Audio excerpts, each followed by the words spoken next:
사랑하는 성도 여러분 평안하십니까? 네. 바울은 이방 신자들에게 우쭐대지 못하도록 25절에서 하나님의 기가 막힌 비밀 하나를 공개합니다. 형제들아 너희가 스스로 지혜 있다 하면서 이 신비를 너희가 모르기를 내가 원하지 아니하노니 이렇게 이야기하는데요. 스스로 지혜 있다 하면서 이 말이 참 매섭게 들립니다. 너희가 다 아는 줄 알아? 아직 모르는 게 있어. 그러면서 바울이 우리의 교만을 한 방에 꺾고 계신 거죠. 바울이 밝히는 신비의 내용은 이겁니다. 하나님은 이방인들의 충만한 수가 구원받을 시간을 벌어주기 위해 이스라엘의 완악함을 사용하신 것이다. 이방인들이 들어올 문을 열기 위해서 유대인들의 넘어짐을 쓰신 것이다. 이렇게 이야기하고 있는 겁니다. 실패마저 도구로 쓰시는 하나님의 전략을 볼 수 있습니다. 너희들의 구원받는 수를 충만하게 하기 위해서 지금 사실 이스라엘을 쓰고 있다. 너희들이 잘나서 그런 게 아니라 하나님의 계획 가운데 있고 이스라엘의 실패 또한 하나님의 계획의 도구로 쓰임받고 있다. 그런 거죠. 그러면서 26절에 그리하여 온 이스라엘이 구원을 받으리라. 이방인들이 십자가 복음 안에서 누리는 자유와 기쁨을 보고 유대인들의 마음에 거룩한 시기심을 불러서 우리 지난주에 살펴봤죠. 거룩한 시기심이 막 불타올라 마침내 수많은 유대인들이 예수께 돌아오는 거대한 회심의 날이 올 것이다 라고 이야기하는 겁니다. 먼저는 이제 유대인들에게 구원이 있었지만 그들이 불순종함으로 구원이 누구에게까지 미치게 돼요? 이방인들에게 미치게 됐어요. 그 이방인들이 원래는 지옥 가야 될 이방인들이 예수 믿고 평안한 삶을 살게 되는 것을 보고 이제 거꾸로 또 이스라엘 백성들이 거룩한 시기심을 가지게 돼서 결국은 이 온 이스라엘 또 이방인을 포함한 모든 자들을 구원하려고 하는 하나님의 계획하심이 있다. 이게 지금 바울이 계속적으로 논리적으로 이야기해오는 이야기입니다. 자, 그러면서 온 거대한 회심의 날이 올 것이다. 하나님은 한번 맺으신 언약에 지독할 정도로 신실하시다. 결국 이방인과 유대인 모두를 아우르는 하나님의 거대한 다민족 가족을 기업고 만들어 가실 것이다. 모든 이들을 구원해 내실 것이다. 이렇게 이야기하고 있는 겁니다. 자, 그렇다면 왜 이렇게 복잡합니까? 이렇게 이야기할 수도 있잖아요. 그냥 다 구원해 주시면 되는데 뭘 이렇게 다 이렇게 굽이굽이 돌아가면서 모두를 구원하십니까? 이렇게 물어볼 수도 있는데 로마서 1장부터 11장까지 모든 교리를 단 한 줄로 요약하는 위대한 결론이 오늘 32절에 나오고 있습니다. 자, 이걸 위해서 지금까지 논리를 펴온 건데 32절에 하나님이 모든 사람을 순종하지 아니하는 가운데 가두어 두심은 모든 사람에게 긍휼을 베풀려 하심이로다. 이게 결론입니다. 모든 사람에게 긍휼을 베풀어 주시기를 원하신다. 이 한 절이 지금 11장까지의 전체 요약이 됩니다. 유대인들은 하나님의 율법을 거부하며 불순종했습니다. 이방인들 역시 양심과 창조의 빛을 거부해서 불순종했다는 거예요. 그래서 모든 사람이 죄를 범하였음에 하나님의 영광에 이르지 못하는 거죠. 그게 결론이었는데 그 모든 사람들에게 긍휼을 베푸시는 하나님이시다. 이게 바로 바울의 결론이라는 겁니다. 우리 모두는요 감옥에 gat힌 자들, 멸망에 갇힌 자들이었습니다. 하나님이 너희에게 구원을 비쳤다 갚으신 게 아니라는 거예요. 받을 자격이 1%도 없는 우리에게 십자가의 은혜를 통해서 일방적으로 쏟아주셨다는 겁니다. 불순종이 차별 없이 모두에게 있었고 긍휼도 차별 없이 모두에게 열려있다. 이게 어떻게 보면 진리입니다. 모두 불순종했다는 거예요. 그러나 모두에게 긍휼이 열려있다라는 겁니다. 다 같이 넘어졌고 다 같이 품어주셨다. 그러니까 자랑할 자가 아무도 없다. 유대인들도 자랑할 수 없지만 누구도 자랑할 수 없어요. 지금 로마에서 열심히 신앙생활하는 이방인 너희들도 자랑할 게 없다. 교만할 게 없다. 하나님의 계획 가운데 모두가 멸망당한 사람이고 모두가 긍휼을 받을 자다. 이렇게 이야기하고 있는 겁니다. 그래서요, 아무도 자기 의를 내세우며 자랑할 수 없도록 오직 십자가의 긍휼만을 찬양하도록 우리를 그 은혜의 바다에 푹 빠지도록 하신 거다라는 사실입니다. 예, 거대하고 기막힌 구원의 섭리를 이렇게 설명하던 가운데 바울이 33절에 이르러 갑자기 멈춥니다. 아주 중요한 말씀이죠. 자, 바울이 어떻게 보면 지금 로마 교회에 편지를 쓰고 있잖아요. 펜을 내려놓더니 갑자기 두 손을 지켜 세웁니다. 더 이상 논리로 설명할 수 없는 지점에 도달한 거죠. 그리고 광대하심에 압도되어서 장엄한 찬양이 흘러넘치기 시작합니다. 그게 33절이에요. 자, 논리로 어떻게 보면 지식으로 설득하다가 갑자기 이건 아니다 싶어서 펜을 내려놓고 손을 들고 하나님을 찬양하는 거예요. 깊도다 하나님의 지혜와 지식의 풍성함이요 그의 판단은 헤아리지 못할 것이며 그의 길은 찾지 못할 것이다. 할렐루야. 야, 하나님을 찬양하는 거죠. 자, 1장에서 시작된 인류의 죄, 3장에서 그러나 이제는, 5장에서 화평과 소망, 6장에서는 옛사람의 죽음, 8장에서는 아무것도 끊을 수 없다, 9장에서 11장까지는 이 신비를 이야기하다가 결국은 깊도다 하나님의 그 섭리가, 그 계획이 도저히 나는 설명할 수가 없다. 그러니까 오히려 찬양하는 겁니다. 깊도다 하나님을 찬양하는 걸로 수렴하고 있다.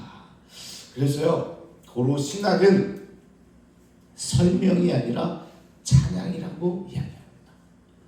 하나님에 대해서 배우는 게 신학이고 하나님을 알려주는 게 신학인데, 신학은 뭐라고 얘기해요? 설명이 아니라 뭐예요? 찬양하는 거예요. 그래서 삼위일체 이야기할 때 그렇게 하잖아요. 삼위일체를 자꾸 설명하다 보면요, 저도 막 딴 길로 빠져요. 왜냐하면 이단으로 빠지는 게 다 여기서 설명하려고 해서 그렇습니다. 오히려 이해가 안 돼요. 삼위일체가 우리 머리로 이해가 안 됩니다. 그러니까 오히려 찬양하는 거예요. 그래서 신학은, 하나님은 자꾸 설명하려고 하지 마세요. 오히려 찬양하는 겁니다. 하나님은 찬양 받으실 분이라는 사실인 겁니다. 그러니까 우리가 하나님의 모든 뜻을, 그리고 하나님의 일하는 방식을 내 머리로 이해하고 논리적으로 설명할 수가 없다는 거예요. 자, 설명하려고 하면 하나님을 아주 시시한 하나님으로 만드는 겁니다. 그렇지 않겠습니까? 내가 설명할 수 있는 신이라고 한다면 그건 하나님이 더 이상 아닌 거예요. 이해되시죠? 하나님을 이렇다고 규정하는 순간 거기에는 하나님이 계시지 않습니다. 이게 아주 기본적인 하나님에 대한 사상이에요. 하나님은 내가 생각한 저 너머에 계신 분이다. 이게 뭐 칼바르트라는 사람이 또 그런 얘기를 했겠지만, 우리가 너 하나님은 이런 분이잖아 이렇게 얘기하는 순간 우리는 그거를 우상 숭배로 하고 있는 겁니다. 그래서 우리가 하나님을 찬양하는 거지 하나님을 설명하려 하지 말아라. 우리가 믿는 하나님은 우리의 얄팍한 이성의 상자 안에 갇히는 분이 아니다. 그러니까 오늘 바울도 보세요. 바울이 누굽니까? 어떻게 보면 유대인 중에 가장 똑똑한 사람이 바울이에요. 당시에 최고의 학문에 있었어요. 그보다 똑똑한 사람이 없어요.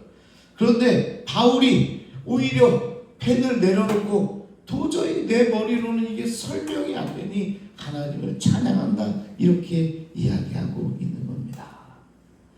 이성의 한계를 내려놓고 창조주 앞에 납작 엎드려서 경이로움을 찬양하고 있다는 겁니다. 최고의 신학자도 이렇게 얘기하는데 우리가 감히 어떻게 하나님을 막 설명하려고 하고 이런 하나님이니까 너가 믿어야 돼 이렇게 얘기할 수 없는 거죠. 우리는 하나님을 찬양할 뿐입니다. 그러면서 이 찬양이 어떻게 이어지냐 36절에 보니까 이는 만물이 주에게서 나오고 주로 말미암고 주에게로 돌아갑니다. 그에게 영광이 세세에 있을지어다. 아멘. 그의 영광이 이 땅 가운데 영원할 것이다. 이렇게 찬양하는 겁니다. 만물이 주에게서 나오고 주로 말미암고 주로 돌아간다. 시작도 하나님이 하셨고 과정도 하나님이 이끄시고 결론도 하나님께서 하실 것이다. 내가 들어갈 자리가 없습니다. 그래서 우리가 할 수 있는 일은 딱 하나, 뭐예요? 하나님을 찬양하는 거죠. 영광이 세세에 있을지어다. 하나님 왜 이렇게 이런 일을 이렇게 하십니까? 하나님 어찌하여 내게 이런 일을 주십니까? 우리가 다 이야기할 수 있는 게 전혀 없다는 겁니다. 하나님 왜 우리 교회에 이렇게 어려운 일을 주십니까? 이 공동체가 언제 변할 수 있습니까? 이것도 우리가 이야기할 수 있는 부분이 아니라는 거예요. 우리는 단지 하나님을 찬양할 뿐입니다. 왜 이런 일을 주셨는지 하나님은 아시죠. 그리고 하나님이 해결하실 것이죠. 하나님이 우리 생각보다 더 크게 하나님이 역사하실 거죠. 우리는 하나님을 찬양합니다. 우리 성산교회에 계신 하나님을 찬양할 수밖에 없습니다.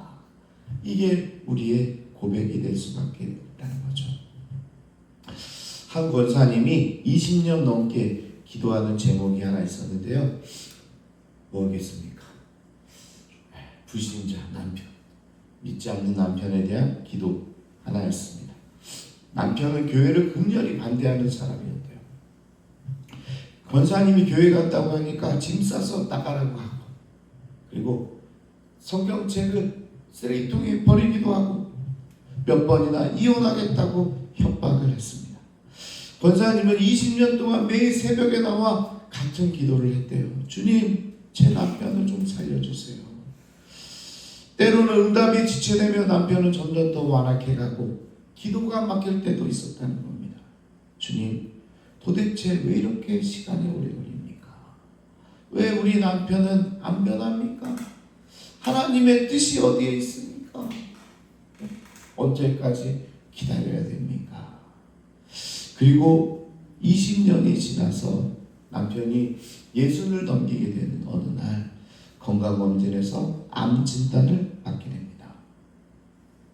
수술을 앞두고 병원 침대에 누워있는데 갑자기 아내에게 이렇게 말했다고 해요. 여보, 내가 20년 동안 너무 미안했어.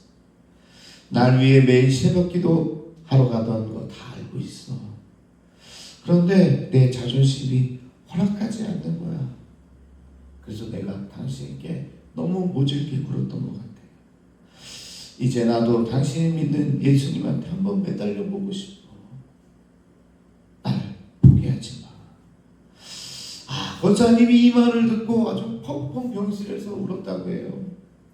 20년간 응답이 없다고 생각했는데 하나님은 남편의 마음 깊은 곳에서 조용히 일하고 계셨던 겁니다. 남편이 세례받던 날 권사님이 이렇게 간증하십니다. 20년 동안 왜 이렇게 오래 걸렸는지 이해할 수 없었어요. 그런데 돌이켜보니까 하나님이 남편을 변화시키는 동안에 사실은 저를 변화시키고 계셨던 겁니다. 저의 교만함을, 저의 조급함을, 저의 의를 20년에 걸쳐서 깎아내고 계셨어요. 하나님의 길은 정말 찾지 못할 길인 것 같아요. 이렇게 간증했다고 하죠. 권사님이 20년 만에 체험으로 고백한 말씀이 바로 오늘 33절의 구절입니다. 헤아리지 못하겠다.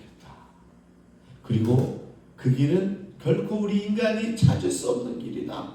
우리 인간이 도저히 바라볼 수 없는 길이다. 하나님께서 계획해 놓으신 것이기 때문에 그런 거죠. 여러분, 지금 혹시 하나님 왜 이렇게 오래 걸려요? 묻고 계시고 계시지 않습니까? 왜 기도의 응답이 이렇게 더딘지, 왜 내 삶에 이해할 수 없는 일이 일어나는지, 왜 이렇게 복잡한 길을 돌아가야 되는지 정말 여러분 이해 안 되면서 오늘 기도의 자리에 나오신 분 계세요. 오늘 바울도 그러는 거예요. 바울도. 저도 이해가 안 됩니다. 오늘 대사도 바울도 그러는 거예요. 하나님 왜 이렇게 구원을 이끌어 가실까? 그냥 다 구원해 주시고 좋게 해주시면 되는데 왜 이렇게 굽이굽이 예수 그리스도의 하나님의 아들까지 죽여